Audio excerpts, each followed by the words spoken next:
Railway ടിക്കറ്റുകൾ book ചെയ്യാൻ സഹായിക്കുന്ന IRCTC വെബ്സൈറ്റും മൊബൈൽ ആപ്ലിക്കേഷനും തകരാറിലാണെന്ന് യാത്രക്കാരുടെ പരാതി. തൽക്കാൽ ടിക്കറ്റുകൾ ബുക്ക് ചെയ്യാൻ സാധിക്കുന്നില്ലെന്ന് നിരവധി പേർ പരാതിപ്പെട്ടു. വെബ്സൈറ്റുകളുടെ തകരാറുകൾ റിപ്പോർട്ട് ചെയ്യപ്പെടുന്ന ഡൗൺ ഡിറ്റക്ടർ എന്ന വെബ്സൈറ്റിലും IRCTC വെബ്സൈറ്റിനെ കുറിച്ചുള്ള റിപ്പോർട്ടുകളുടെ എണ്ണത്തിൽ വർധനവ് കാണിക്കുന്നുണ്ട്.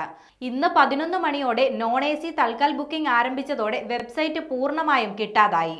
തൽക്കാൽ ടിക്കറ്റുകൾ ബുക്ക് ചെയ്യാനായി IRCTC മൊബൈൽ ആപ്പ് തുറന്നാൽ മെയിൻ്റനൻസ് പ്രവർത്തനങ്ങൾ കാരണം ഇപ്പോൾ ടിക്കറ്റ് എടുക്കാൻ സാധിക്കില്ലെന്ന എറർ സന്ദേശമാണ് കാണിക്കുന്നത്. രാവിലെ 10 മണിക്ക് AC കോച്ചുകളിലേക്കുള്ള തൽക്കാൽ ബുക്കിംഗ് ആരംഭിച്ചപ്പോഴാണ് പലരും പ്രശ്നം ശ്രദ്ധിച്ചത്. എന്നാൽ ഇരട്ടിയും അതിലധികവും പണം നൽകി എടുക്കേണ്ട പ്രീമിയം തൽക്കാൽ ടിക്കറ്റുകൾക്ക് പ്രശ്നമൊന്നുമില്ല.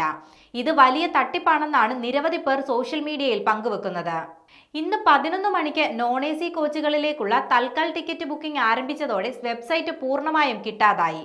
ഇപ്പോൾ സേവനം ലഭ്യമല്ലെന്നും പിന്നീട് ശ്രമിക്കാനും പറയുന്ന ഒരു സന്ദേശമാണ് വെബ്സൈറ്റ് തുറക്കാൻ ശ്രമിക്കുമ്പോൾ ഉപയോക്താക്കൾക്ക് ലഭിക്കുന്നത്. ഒരു ടിക്കറ്റ് ബുക്കിംഗും ഇപ്പോൾ സാധിക്കുന്നില്ല. വെബ്സൈറ്റിലെ തകരാർ സംബന്ധിച്ച് റെയിൽവേയോ IRCTCയോ ഔദ്യോഗികമായി ഒരു പ്രതികരണവും ഇതുവരെ നടത്തിയിട്ടുമില്ല.